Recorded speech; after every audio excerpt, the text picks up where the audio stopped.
Okay, welcome, everyone. Today we're gonna be once again talking with Mike. How are you doing, Mike? I am okay as of today.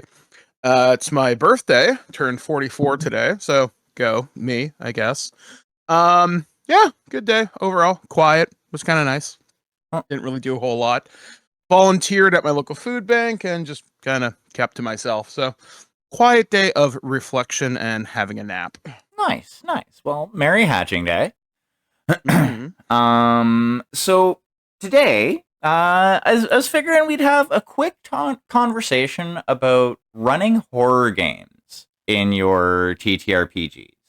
So, jumping straight into it, I am of the opinion that no matter the system that you are running, you can run any genre, specifically in this case, horror. Now, that being said, I do know that there are some systems that are a lot easier to run horror in than others. For example, Call of Cthulhu versus D&D 5th edition. Or Cyberpunk Red or something. Yeah. Actually, I think even Cyberpunk Red, you'd have an easier time doing it than in D&D. I would Because argue actually that's a little bit easier, actually. that it would be easier in D&D. Yeah, Ravenloft. I guess, but I mean, now with Cyberpunk, you can also touch on the whole like you I think Cyberpunk would lend itself to more cerebral horror Um, than something like traditional horror because you could then use that to explore like especially with like cybernetic implants and so body horror sort of yeah. thing. Well, actually I was think like body horror is definitely an aspect, but I was thinking more along the lines of what happens when a sentient computer virus infects the network that is connected to your neural implants. Yeah, I could definitely see that. For me, like I've run a lot of horror cyberpunk.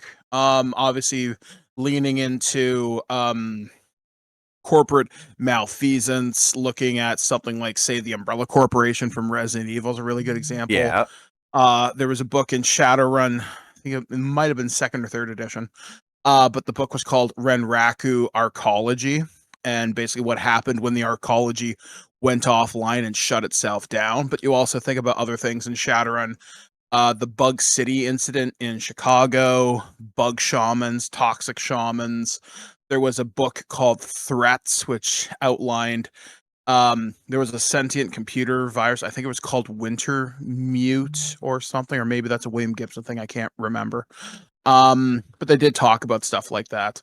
Um, so yeah, obviously there's that the threat of AI. I mean, even when you look at the video game Cyberpunk 2077. Sorry, you've had 5 years to play it. So, the idea of the soul trap with Johnny Silverhand, that's certainly something that's horrifying when you look at it from the outside. But for D&D is actually my preferred setting to run horror in.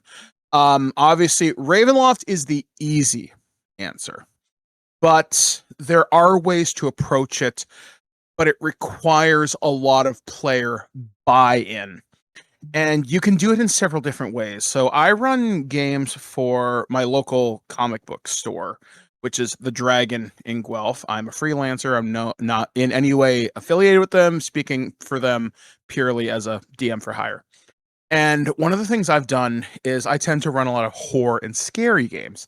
One thing I did is I love to cross genres.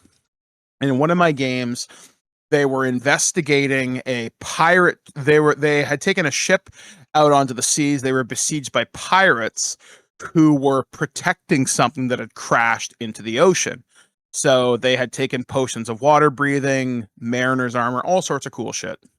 So they went down into this underground cave and they had come across a Kuatoan cult who was trying to protect something. And what had happened is it was a ship that had slipped through wild space and was a ship from the alien universe. So the Kuatoans were infected with xenomorphs, and they were worshipping the ones who come from beyond. And it was quite intense because my players had no idea what to expect. Like, I would describe things as you see a black armored carapace high up on the ceiling. You can't tell what it is. You see something skittering on the ground because xenomorphs share a lot of similarities with something called a slod, especially in Yeah. how they reproduce. So they're like, what the fuck is this? So they're like, oh, it's fiendish magic. And then one of them does detect magic and they score a really high arcana score. I'm thinking, all right, I'll give you a couple clues. So I was like, you detect outer planar magic, but it's unfamiliar to you. It feels strange, unusual, alien. And then they're walking through a place where all these Kuatoans have cocooned sacrifices to the wall, which is sort of the queen's antechamber. Yeah. And eventually chest bursters start happening. And they're like, what the fuck is that? And again, their first thought is like slod. And then the first Xeno comes down from the ceiling in front of them. And I describe it as this black armored carapace with an elongated skull reaching out. It grabs one of your compatriots, and before it can react, double jaws unhinge and a secondary mouth emerges. They're like, what the fuck? And they're like, they didn't see it coming. And they were like, oh my God. So the entire thing is I unleashed a hive after them. And I'm like, okay, you better start running because I'm not pulling back. One of them tried to stay behind and fight. They learned that 4d6 acid damage with a dexterity save of 18 in a 5-foot square does not necessarily a character survival make. Yeah, And that's they're not a fun time. Yeah, so he got bathed in acid. Eventually, they all got out of there. And eventually, I started building the horror up in other places because they got out to a place, so they took their ship that was still on the surface. Obviously, of course, a storm blows in, and they get wrecked on a nearby island, which is completely desolate and empty. And it's all about using the right intonations, describing things. And if you can get the right buy-in from your players, especially if you're using the right sort of flowery language, you're letting your words draw out, you have to walk a very fine line between painting everything with too much atmosphere and just enough, because part of horror, you have to find those moments where obviously the skeleton jumps out of the closet and everyone's all fucking scared, but sometimes it's just a cat. Yeah. So it's finding that right balance. And in a system like D&D, you have so many creatures of undead. You've got creatures like your zombies, your skeletons, your ghouls, your run-of-the-mill stuff. But when you start exploring other things, and again, if you have proper player buy-in, they can explore a crypt, and maybe they run into a banshee, but say, oh, banshee, big fucking deal. But a banshee can kill you with its abilities. It's got this instant death ability. You fail something like a DC 10 con check, you're dead. So you can, if you weave that into your story appropriately, like, why is there a banshee in this crypt? Because that's her fucking husband, and she's upset. She's wailing. Eh? Why are there two banshees there? Because that's his daughter, and they died. Again, trigger warning. You could say they committed unaliving themselves because they couldn't handle the pain. You can bring in religious themes. Obviously, we deal with the idea of the 9 hells, and it's not just Zariel and Asmodeus and all these other named princes. Like, horror is so much more than Orcus and Vecna and the fucking Demogorgon. Yeah. It's playing with tropes that, if you can make horror more personal and intimate, you can really kind of bring it out. And in D&D, because of all the different unique monster types, you can make them not just a threat to them as characters. If you look into their lore, you can really draw upon them. Like one great monster, it's a vampire. It's adjacent to a vampire, but I think it's called a revenant. And a revenant has basically, it died. It has 1 year to accomplish its mission of revenge. And it doesn't matter how you kill it. Because unless it accomplishes its mission or something, it'll just possess another dead body on that plane of existence, and it knows exactly where you are. Yeah. So you can also play with creatures like night hags, who are not an unrealistically tough enemy, but because they have abilities that invade dreams, they can weaken your party's constitution as time goes on. So if you want to play the Freddy Krueger card, yeah, sure. Every time you take a long rest and man, you wake up really tired. Oh, by the way, your maximum hit points are reduced by 10. What? What the fuck? What happened? I don't know. Maybe you should go talk to a cleric. Hell, you can even play upon religion because there are enemies that are literally, this is fucking evil. And you can do that. And again, like I said, monsters are so much more than Leatherface jumping out at you or Jason Voorhees, which you can do that. Yeah. Because not all horror is going to be this too. And again, like we talked about, like stuff like cyberpunk. Again, body horror is one way to do it. The idea of artificial intelligence going over. There is two stories that I can think of. One, I think it was John Carpenter, maybe. There was a movie that came out in the early 90s and it was called Body Bags. And it had a short story with, I think, Mark Hamill, I'm almost positive, where he got an implant where he could see again. It was a replacement eye. You could easily translate this to any sort of a cybernetic or like any kind of a future setting, even something like Urban Shadows, Cyberpunk, Shadowrun, whatever. And the idea could be, what if that eye was possessed, or what if that eye had seen something, or again, to go along your idea with something corrupted, maybe something just triggers something. I was watching something last night as of this recording, and it was talking about different types of zombie virus. Hell, there's one right there, zombies. But the idea was there's this zombie virus called can't remember the name of the movie, but the way that it functioned was it turned you into a type of zombie, sort of like the 28 days later rage virus. Okay. But what it did is it removed your conscience. There's a thing in your brain which regulates morality, choice. Oh. What if that part didn't function? So you are thinking, you're intelligent, you're sadistic, and you don't feel pain. So now you're going to start teaming up with other people like you infected, and you're going to hurt people immensely. So you can start to crank up the danger of that too. Because like I said, that's another wonderful idea. Like there's obviously there's zombie RPGs like Dead Reigns by Palladium. Free League Publishing has the license to the Walking Dead RPG. And like I said, there's just different things you can do with like different biological agents, technological agents, even like a social malaise you could do. I mean, you kind of see that in Shaun of the Dead. That's one of the popular theories, is like the world slowly went to zombies because nobody noticed because everyone was so apathetic, and that just kind of happened. Yeah. Because they never really explained it outside of like news reports you hear in the background, but they never kind of settle on it. Yeah, like I love running horror in a variety of different systems because horror is my jam. And Call of Cthulhu, I'm going to argue, is one of the hardest settings to pull off horror in. And what I mean by that is, you know it's coming.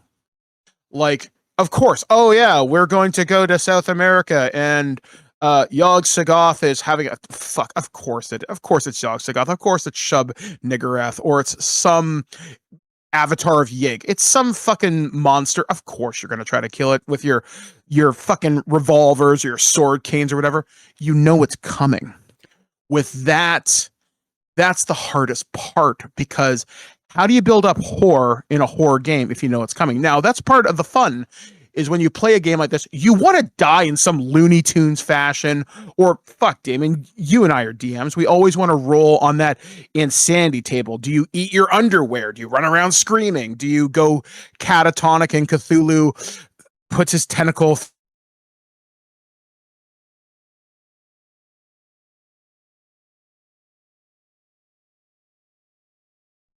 Call of Cthulhu? Call of Cthulhu, in my opinion, is a great game for a convention weekend. Long-term campaign, I've never heard of it happening. anything beyond maybe a month. I've never heard of anything beyond. I've heard of At the Mountains of Madness as a box set, Masks of Narla Hotep, and Horror on the Orient Express or Murder on the Orient Express or whatever it is. So I've heard of stuff like that. So I've heard of campaign settings, but I've never heard of say, hey, we're going to play Call of Cthulhu this week and we're going to level up our investigators. You survived more than 3 sessions? I'm impressed.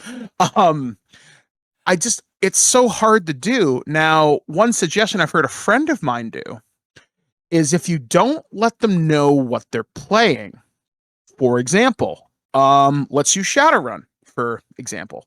You're on a heist, you're going to the obvious solution here would be you go to as technology, fucking blood magic. Yeah. No. You're going to Shia Wise energy. Okay, weird. So you go in there, you start going through their mainframe, your Decker drops dead. Okay, what the fuck happened? Oh, it was just ice. It was intrusion countermeasures and something happened. Well, okay, that's to be explained. And suddenly weird stuff starts happening. What do you mean? Well, when your Decker was in the Shia Wise mainframe, Shia Wise's energy, part of the Cthulhu mythos, dealing with unusual energies, unusual dimensions. Yeah. And one of the big primary enemies there is Azathoth, the primal chaos that is creation. So what if when they're experimenting with Matrix tech, they tapped into something? So the thing is, you don't let them know they're playing a horror game until it's too late. You don't let them let on. Like, again, maybe something happens. Maybe they run into a lab when they're in Shia Wise and, man, what's going on in there? Why are all the scientists' notes disjointed? Or why is there nobody on this level? Or maybe security's really fucking tough. And as things go on, you start building the horror up more and more over time, because then again, they're going to unload their auto shotguns into whatever. Yeah. But what if they run into something that their Ares Predator can't put down, no matter how many rounds you pump into it? Yeah. Right. And like I said, that's the weakness of some horror games, because you can shoot it. Or Cyberpunk, you can use the chain rip or ripper blades or whatever. But if you play it right and you play it straight and you don't show your whole hand over time, you can reveal things like this. D&D, you could probably do the same thing too, but then again, in a game like that, undeath, yeah, there's fucking necromancers literally just down the street hanging out down at the yawning portal. So we know there's scary shit out there. Well, with D&D, and like, yeah, like there's necromancy in all of the established settings. Necromancy is a thing. It is a known, at least known about magic. Yeah. But yeah, like with my thing with D&D is after a certain point, death becomes trivial. Like it becomes unless you're limiting, like drastically limiting resources, limiting spells. And even then, like, say, you're limiting something like Revivify to, okay, only NPCs can have this. So you can only get, like, you have to go to a temple in order to get resurrected. Fine. That it limits it a bit, but I think the best way to do, like, personally, the best way to do horror in a setting like either D&D or Pathfinder, either one, it works, is something like the False Hydra. For those of you who don't know what a False Hydra is it's an unofficial creature that was originally made for D&D, that it's a multi-headed, like, monstrosity of a thing that through the lore it, like, feeds on lies, and mechanics wise it basically eats people and makes everybody forget they ever existed. Interesting. Yeah. It's definitely something worth looking up. But essentially, like I said, yeah, it's the and the reason why I say, sorry, that is the best way to actually run horror within D&D is because of the fact that, like you said, with the, don't let on that it's a horror game until the last possible moment. Mhm. You can do that with the False Hydra. And the best way to do that would be to target one of your players' hometowns.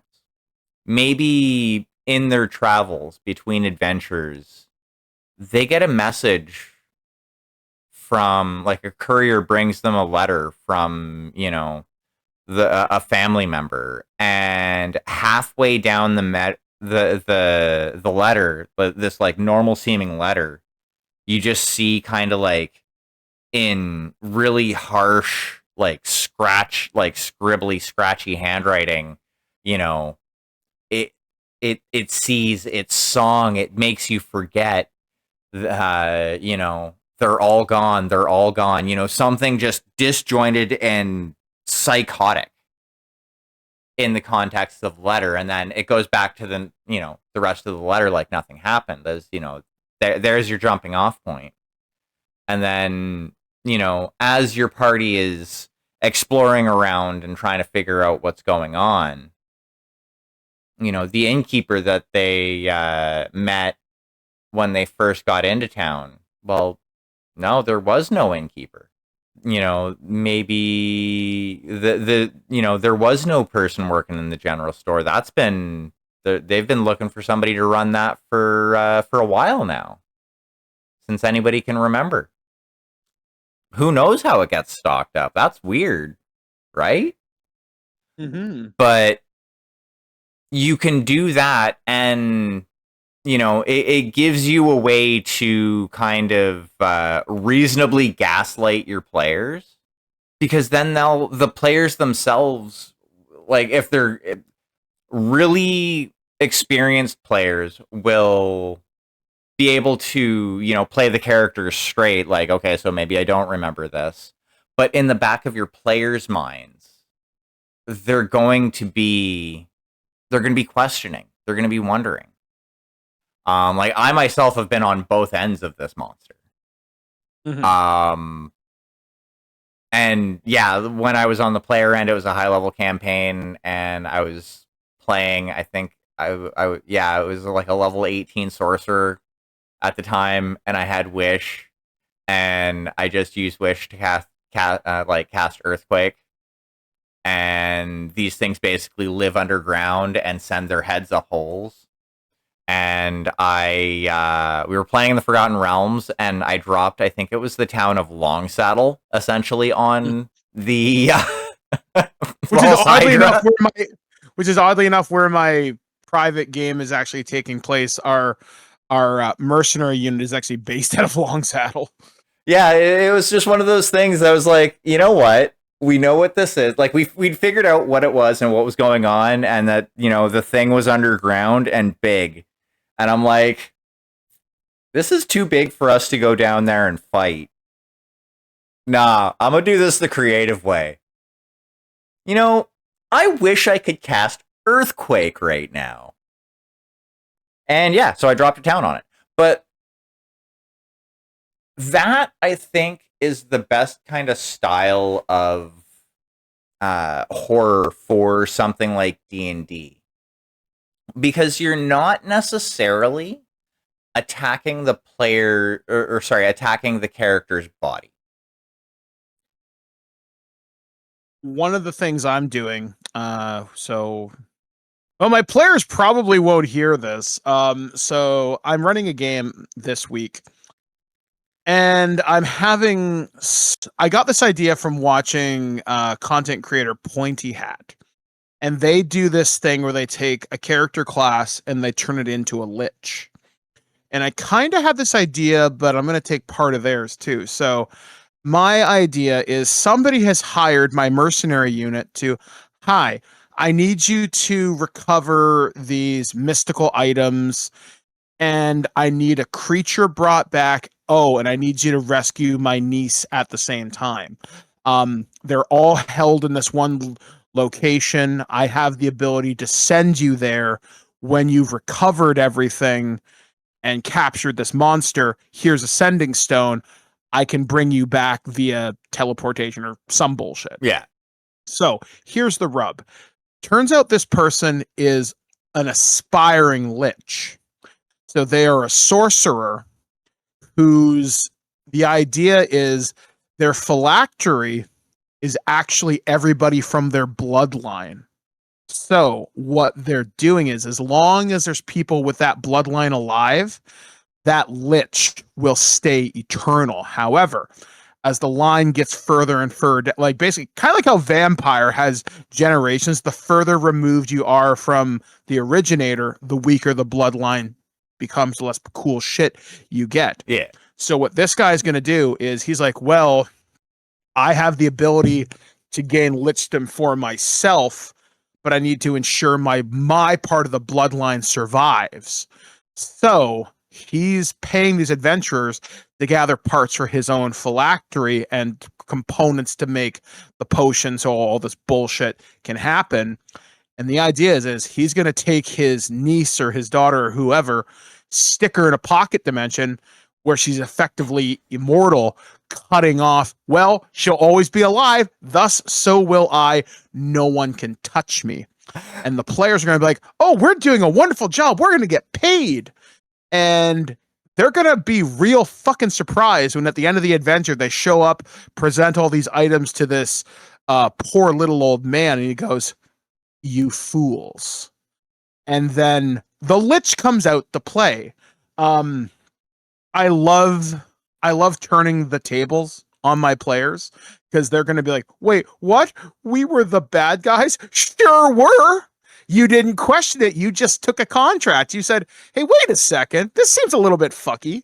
Because I love fucking with people. Because that's one thing with horror. You can subvert expectations. Oh, With it 100%. too. Like, Now, yeah, like I love using weird monsters. That's my one of the things I love. There are two channels on there's at least a couple channels on YouTube. There's Mr. Rex or Rhett, I think his name is.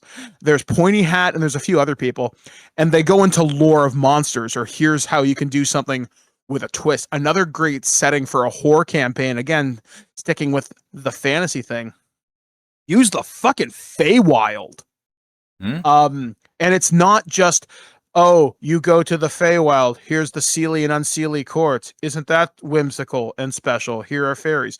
No, there's something known as the Feydark. That's a big thing. The Shadowfell is different than that, and even how you express emotions in the Fey in the Feywild can vastly affect the environment around you. So, literally, you could run into the equivalent of Freddy Krueger in the Feywild because their morality is so alien to us. It's scary because, like, oh, you shouldn't kill that person. Why? They're gonna love being dead because then they can dance with me all night. or even No. even better, like if someone's gonna do something like that, my suggestion would be to look up like real world mythology concerning the Fae, and like especially the darker stuff. Yeah, they get into your party gets into the Feywild, and all of a sudden they come across somebody who offers them food, offers them drink, Yep. asks There's for their name. Yep. Because people don't tend to think about that shit. Like, who are you? I am Sturm Brightblade, and I represent blah blah blah blah. Oh, really? A pleasure to meet you, Mr. Brightblade. Stuff like that. Like, there's a great adventure written by Chris Pramis for AD&D Second Edition called The Apocalypse Stone. And there's one moment where the players go to this inn and they have a wonderful night, and There's a very famous YouTube video that talks about this called the Apocalypse Stone. Go look it up. But there's a great little bit in it. And you go to the inn and you go up to the innkeeper and they offer you these steamed pork buns. And they're like, the innkeeper offers you these buns and you kind of stop for a second and you're like, something don't smell right. And you're like, yeah, I won't have dinner. Maybe I'll just go upstairs to bed. And you do. And you wake up in the morning and your bed is fucking made of razors because it turns out someone had cast Major Illusion on the inn. And because Major Illusion can do certain things, you don't take damage until the spell is dispelled. So you've just woken up to, I don't know, something like 6d6 razor damage as you get yourself off. And then you go downstairs and it's a fucking bloodbath. It's an abattoir. And you're like, what the fuck? And it's revealed that Asmodeus, the Prince of Hell, is specifically coming after you. You might say, why? I'm not going to spoil the surprise, but let's just say you messed up his plans and he doesn't like you very much. Yeah. And how he decides to pay you back is by finding each and every loved one you've ever had in your life and turning them into a flesh golem. Have fun putting that down. And there's, like I said, there's some incredibly cool things you can do with like subverting players' expectations, hidden enemies, stuff like that. Like, horror is probably my favorite thing to run in games just because you can do so much unique stuff. It's not limited to one setting. Hell, even I'm running Star Trek right now for a private group, and I know my players are not listening. So what I'm doing for them is I'm sending them out into the Shackleton Expanse, which is the area that CBS and all of them let us kind of play in. It's sort of the, here, you're the RPG, do whatever you want here, party on. Yeah. So do you remember the X-Files? Uh-huh. Do you remember the enemy known as Purity, the black oil? Vaguely. It's Okay, been a so- minute, but yeah. Okay. So long story short, the black oil or Purity is a sentient virus that hides. And you might be saying, well, Starfleet can just filter that shit out with transporters. And you're not wrong. And you're not wrong about that. So what I'm going to do is they're going to go into the Shackleton Expanse. They're going to discover a derelict Borg cube. Okay. Why are all the Borg drones dead? We've seen this happen before. It could be strange radiation, maybe it crashed, whatever. No, some of those drones are infected with the black oil, and the nanoprobes couldn't deal with it. So the collective says, well, fuck that, and just nukes them, killed them. So when the players discover this crashed cube, one or two of them are going to be infected. And because they're smart enough, that's going to be them messing with the transporter so it doesn't get nailed when they go through the biofilter. And slowly you infect the crew with the black oil and it spreads. So now you've turned what should be a fairly easy enemy into the Thing from 1982, or the Thing from Another World from 1956. And you can play with subversion like that. One of my favorite things in horror, like I just mentioned, the hidden enemy. It's kind of like how in like Scream is a really good example of this. Who's the killer when people just suddenly get knocked off? Sometimes it's the boyfriend for some weird random reason who you thought was your friend the whole time. Hell, he even got stabbed once. Funny that. Again, it's crazy the fun things you can do with different things, like other things with like sci-fi. Like, so we've talked about Shadowrun and Cyberpunk to death. I'm trying to think of like Star Wars. There was Death Troopers, which is a interesting idea, but kind of cool. I'm trying to think what you could do with Dune. I don't know what you could. I mean, there was the Jihad with the thinking machines. You could probably do a riff on the Terminator with that, I guess. Yeah, I think Dune would be slightly harder to do. You'd have to do something like, I would think something like Dune. Just now, granted, I am not like the most, Dune. I am not the most versed in Dune lore. so Mhm. don't at me. But like, I think that for something like Dune, it would have to be something that's more like cerebral horror Yeah, or like if body you had like a horror. Like you'd have yeah, to go to one of those two extremes, really.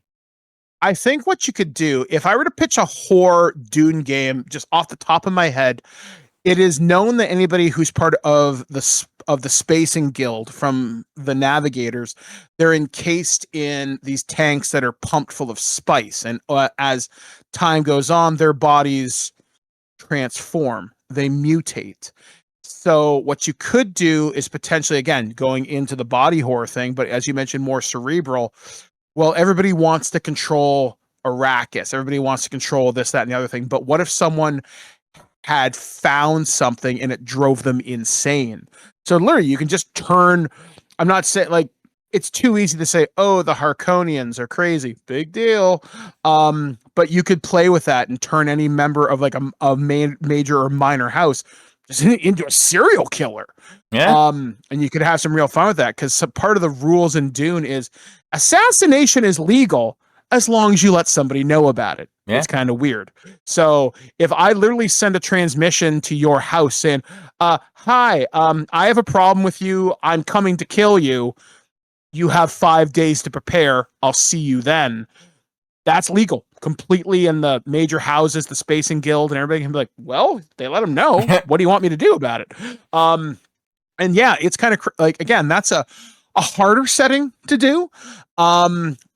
The Fallout game, yeah, I mean, Fallout's got a lot of horror kind of Oh baked yeah. into it with all like the weird radiation monsters. Well, Um, and like everything from Fallout 3 onwards, and I think this includes Fallout 70. This may include Fallout 76, but I'm not 100% sure. But mhm. like, I know 3 and 4 definitely Mhm. have direct references to Lovecraft's work with the Dunwich Building and Dunwich Borers, respectively. Yeah, because you And run into Pikmin yeah, and all that shit. and there are specific like quests involved for that where like you see them actually like worshiping these things. And then there's like one of the caves in 76 that has this weird like creature thing that's laying there that has like tentacles on its face or something like that. I saw it when I got back into Fallout 76 for a bit. It does look creepy and kind of like otherworldly horror, like Lovecraftian horror esque. But yeah, Mhm. like that's something that you could definitely do. But I mean, even past that, like yeah, there's all sorts of mutations and monsters throughout all of the history of Fallout. Like if you take a look at the Master, even Mhm. from Fallout 1, yeah, he was Mhm. in one. Like at the end of that, like at the end of his storyline, like he's a computer screen with like human bits kind of just draped around it. It was Mhm. yeah, like there is definitely a lot that you could do with that. Another one that I like that you could do a lot with, and I've mentioned it before, is Mothership. Yeah. Um, that one, that one is all system, and like you make your own you make your own setting. But Mhm. yeah, there is plenty of space to do horror in that system, and it's brutal enough that you could do something like an Alien or a Predator. Yes, I'm specifically leaving the Alien and Predator TTRPGs out because like that's super low That's hanging fruit. established. Yeah, exactly. um and One oh, sorry, go one ahead. let's say one system that we've one genre of games we specifically have not mentioned is the Buffy RPG, Supernatural. to a limited extent, Smallville. You could run any of these licensed TV shows. Buffy, it's literally you're fighting monsters. Monster of the week, for Christ's sakes. Yeah. Masks, another one that lends itself more to horror because it's got the DNA of childhood built into it, is Kids on Bikes or Tales from the Loop. You can do so much things with that. Like with those two systems, with Tales from the Loop and Kids on Bikes, you could run Freddy Krueger, you could run Child's Play, you could run Jason. Though in those games, death doesn't happen. You just get defeated and you come back the next day. Games that might be a little harder to run horror in, depending on your style of GM, I would almost consider this a personal challenge. Run horror in G.I. Joe. I would probably just make it that Cobra teamed up with the Umbrella Corporation just to make it easy. Yeah, zombie apocalypse. That would be fucking awesome. With the fucking Joe vehicles just shredding shit, but eventually you're gonna run out of gas. Yeah. One thing. Actually, someone did this. My friend Darla. I used to produce a podcast called Terrible Warriors, and one of our settings Darla created was Power Rangers Night Watch. Ooh. And what that was Power Rangers in the zombie apocalypse. Okay. And each of our weapons was like shotguns and chains. Like our blade blasters were chainsaws.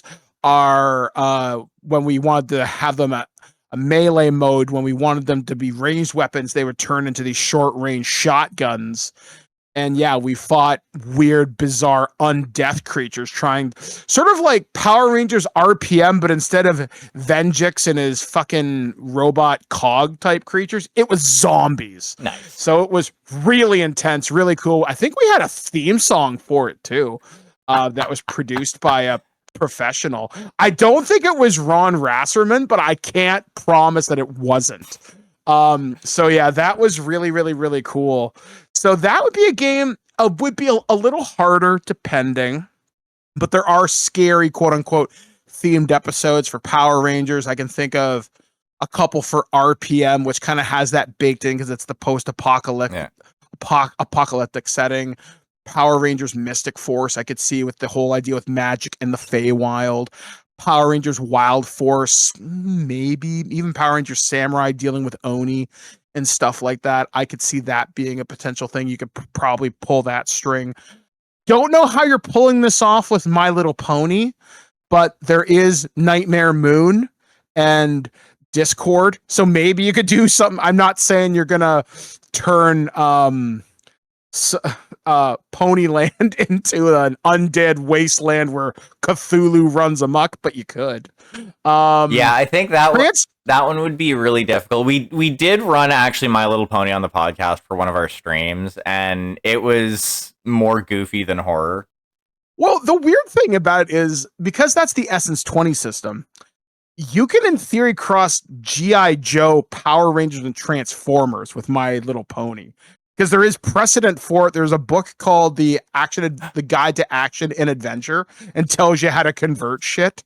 Now, Transformers would be a little harder to do horror, but there are characters in Transformers like Tarn of the Decepticon Justice Division, G-Haxus. Hell, if you read into the IDW background of RC, that's really fucking weird. It was problematic because there's some trans stuff built into it, and it wasn't handled super well early in the run, but it got better as time went on.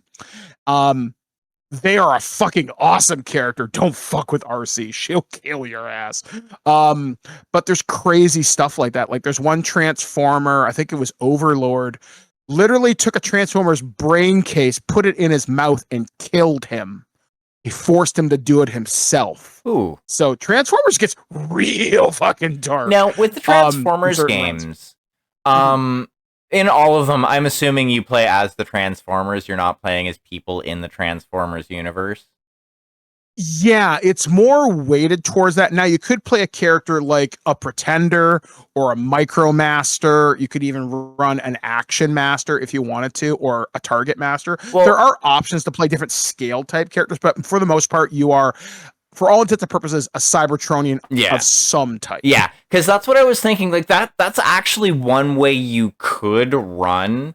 And now you could really just use a different system for this because just you like a different system in the same setting.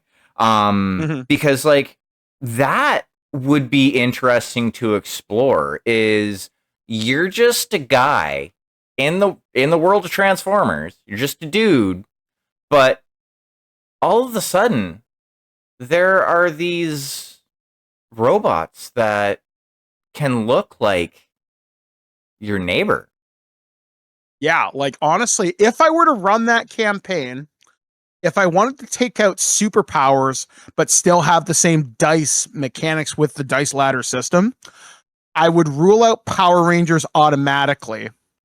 I would use G.I. Joe because you're basically just playing a dude who may have really awesome access to skills, because the only way you're getting weapons is if your quartermaster or your DM issues like, oh yeah, now you can have a machine gun. But for all intents and purposes, here's your stats, here's your skill, here's your origin, here's your class, go nuts.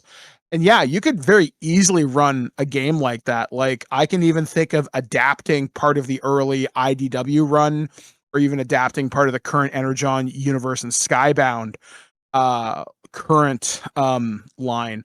There's stuff you could easily do with that. And again, to make that horror and scary, in the first couple issues of Skybound, you see Starscream pulling people apart. You see at one point they cannibalize Thundercracker to repair some other Decepticon. So they kill him to cannibalize his parts. Or Rumble gets ripped apart by Optimus and you see part of Reflector's head in a panel, and that comic does not pull any punch. Hell, the first issue they blow off Bumblebee's head. He's fucking dead, and they tell you he's not coming back. He'll come back. But yeah, I mean, like, you're not going to leave a character like that dead for more than 2 years, but as of this recording, he's been dead for 25 issues. So that's a pretty significant investment. Oh, that just means they haven't released his new toy yet.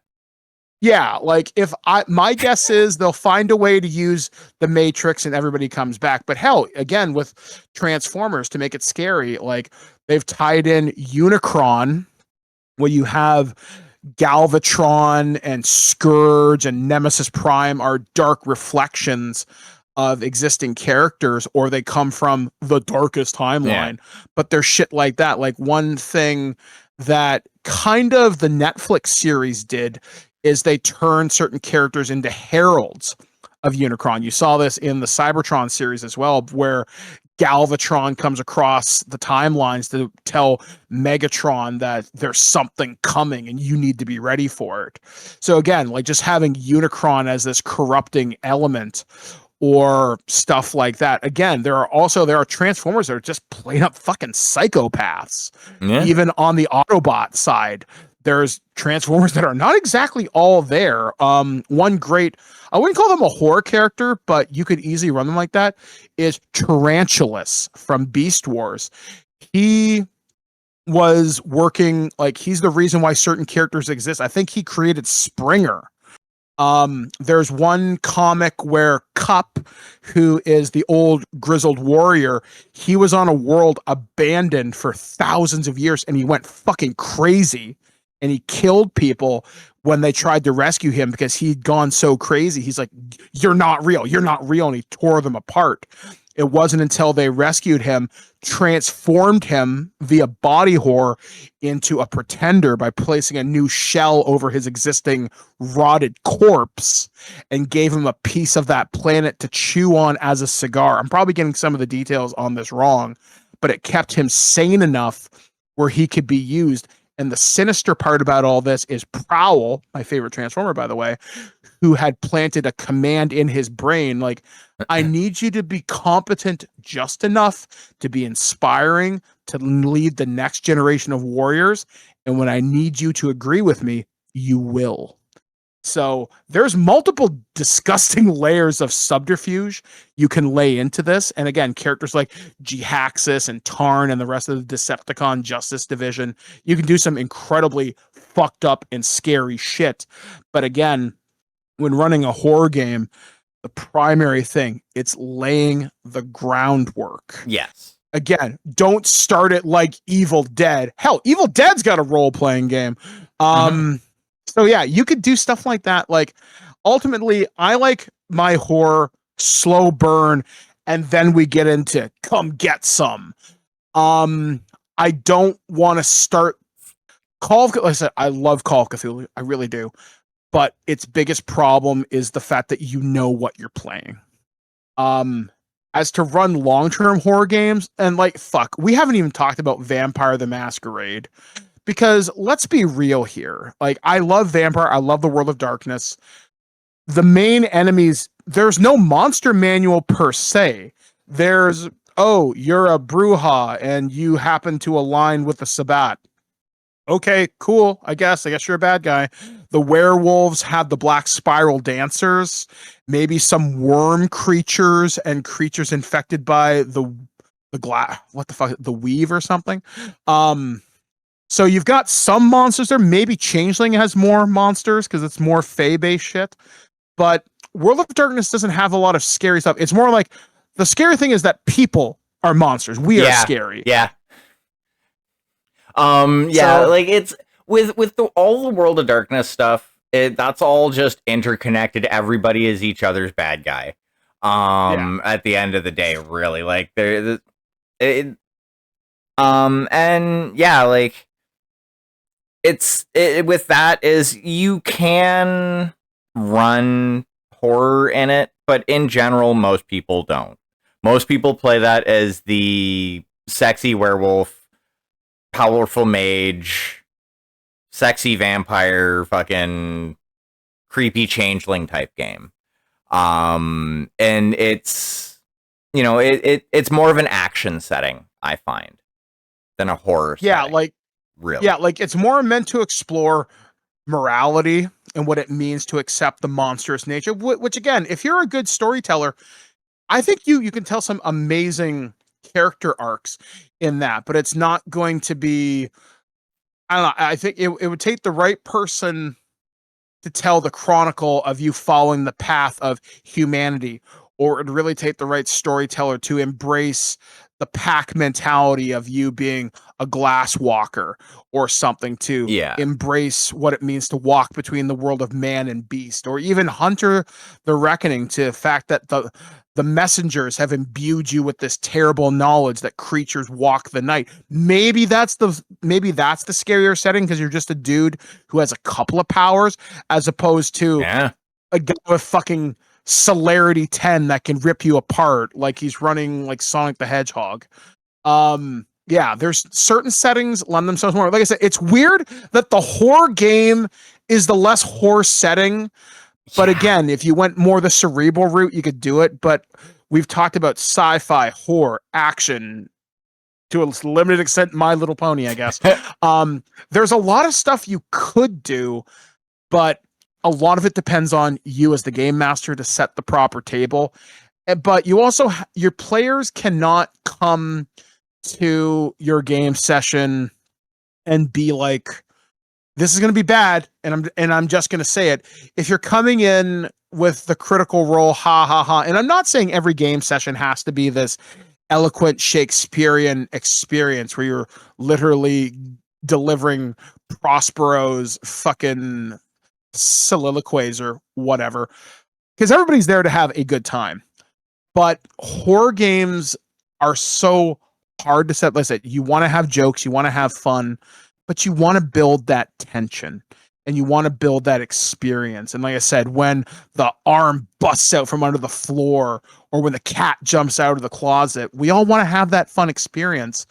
And it's so hard unless you know your players well to gauge that. Like, I would consider a convention game to run a horror thing, I would consider that a real challenge. Like, I'm not going to lie, when I run this weekend's demos of Star Trek and Alien, like I'm running a few games at this local game convention this weekend, I'm going to try running horror in both. Alien, that's easy enough, right? Yeah. Of course, they're fucking xenomorphs. But in Star Trek, I don't know what I'm going to do yet. I might have him fight xenomorphs for funsies, because the Borg are too easy. But what if? So it's like, it's hard. Horror can be such a rewarding and fun setting, but I don't know how you do it for a sustained period of time unless you're doing something in a Ravenloft setting. And even then, you mentioned it. It's your spells and abilities that make you so not afraid of death, but failure is not scary. And even in Ravenloft, if the dark powers want you to succeed or want you to live, it'll happen. Yeah. So you always have that potential DM reset button. So even the demi-planes of dread lose some of their ability, despite the fact that it is meant to be the gothic horror setting. Maybe I'm trying to think of, like, I think the traditional Forgotten Realms and Greyhawk maybe gives you a little bit more room to wiggle, maybe even Dragonlance. I don't know. It's funny. The horror setting, there's a fucking werewolf. There's a goddamn Bodak coming. In the other games, they exist, but you don't know where they are. Yeah. So it's so strange. It's such a bizarre table setting. It's what piece of Lego do you want to grab to build today, sort of thing. Oh, 100%. And getting back to, and I know we beat this like a dead horse around here. But getting back to the whole buy-in thing, that's going to mean the difference, like, especially if you want to do long-term campaign for your horror game. That's gonna make the difference between something like an Alien type vibe compared to, I don't know, Tucker and Dale versus Evil. Yeah, like, do you want horror comedy or do you want Ridley Scott's Alien? Like, Yeah. You have to decide what tone of horror. And there's nothing wrong with doing the horror comedy bit. Like, Buffy leaned into it really well, but there were episodes that were genuinely upsetting. But again, Tucker versus Dale versus Evil is fun, or Todd in the Book of Pure Evil. Again, wonderful settings, or even Supernatural. Again, what the fuck is going on outside? Sorry, I just saw flashing lights outside my apartment. I didn't do it. It wasn't me. Yeah. Yeah. But yeah, like, there's so many fun things you can do. I guess it's all about having that conversation at the table, saying, okay, what are we doing here, guys? What do you want? And just kind of having fun with it. Like, one system, they've done really good scary episodes, but I think the system itself, the setting itself doesn't lend itself to horror, but it does, which is a contradiction to what I'm going to say next. Doctor Who. Okay. Cubicle 7 and them have done Doctors and Daleks, which is a 5th edition riff on Doctor Who. Pretty cool. But there's also the Doctor Who Adventures in Time and Space, which is the long-running RPG series, which has all the books, and they're pretty awesome. We've seen stuff like Blink, which has the Weeping Angels. We've seen, I can't remember what the monster was called, but it's the episode that introduced River Song in the library with the creatures that ate the darkness. So Doctor Who almost lends itself more to cosmic horror, but the thing is, the setting has such a lighthearted feel to it. By the end of the episode, things are probably going to be all right. I can only think of one episode from the 9th Doctor series where he's like, just for once, everybody lives. But you think about some of the darker episodes in Matt Smith's run and Peter Capaldi's run and David Tennant's run, there is room for horror there. But again, there's just enough lightheartedness where it's not scary. Even the Family of Blood episode, really cool setup. But I don't know, even at the end of the day, it's kind of like, but anyway, I've just sidebar. So anyway. Well, I was gonna say, like, with that's actually a really good point, because there have been a few really good fucking horror-esque and horror adjacent Doctor Who episodes. The one with the kids in the gas masks. Can't remember the Yep. name of the episode. Yep, that was in the first series with the Ninth Doctor. Yeah. Yep. Or That would just like just picture yourself being in that situation. That would be scary as fuck. oh yeah, and again, that's a wonderful episode that really kind of preys on weirdness, and again, uplifting ending where the Doctor says, "Just this once, everybody lives." Yeah. Um, like I said, the scariest episodes I can think of are the Family of Blood, where the Doctor traps them each in a unique prison. Like one of them gets trapped in like a mirror where they can never escape. One of them is trapped in like a scarecrow and all this other crazy shit. Another one is the River Song one. Blink is another fantastic one. Yeah, like there are really great scary episodes. I don't think the Master has ever truly had a scary episode. I mean, he's been an omnipresent threat, but I don't think you could make.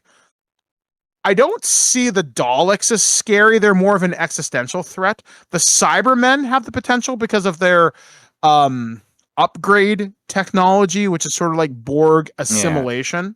So maybe again, there's some body horror there. Some of the other creatures, like obviously, like I said, the angels are the primary scary threat. I mean, I don't see the Jadoon being exactly ooh.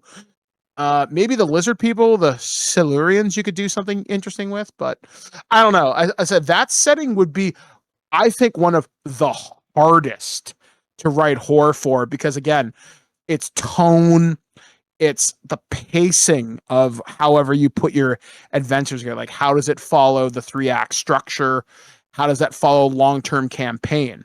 Yeah. Because I think part of horror is you can't have everybody on the edge of their seats for fucking 6 months, right? You can't do it, or if you do, you're gonna get blue balled, and it's not gonna be a fun time for anybody. It's like, oh, of course it's fucking Dracula. Yeah. Well, I mean, like let's kick his ass. With that, if you're doing it for like a 6-month campaign, you have to have like the ramp up.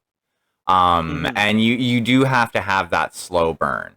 I am also the type that like I don't think you can do like what I would call satisfying horror as a one shot.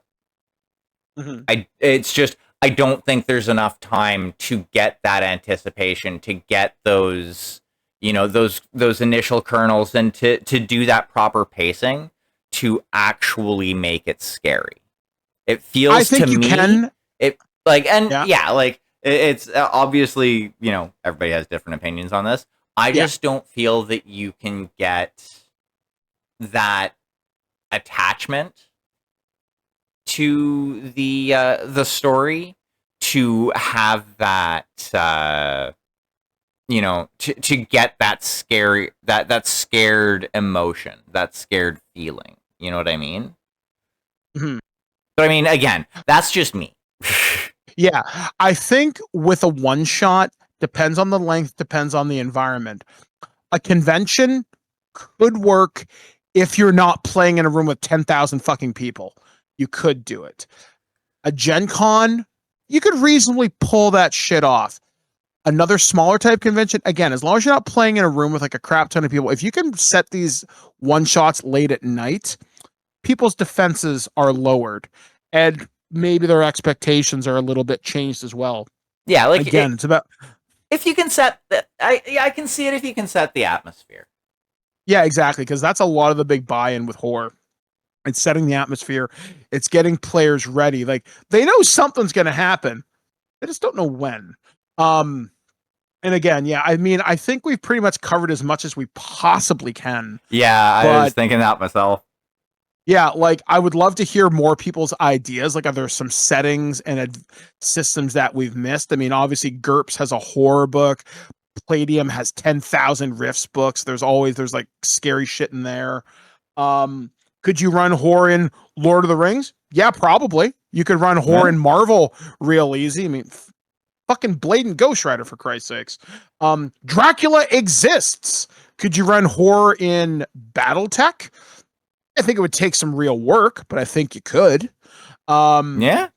yeah, like there are tons of things. Yeah, so if any of you want, and you've stayed this long, down below, comment some system that we haven't mentioned that you think would be hard to run horror in.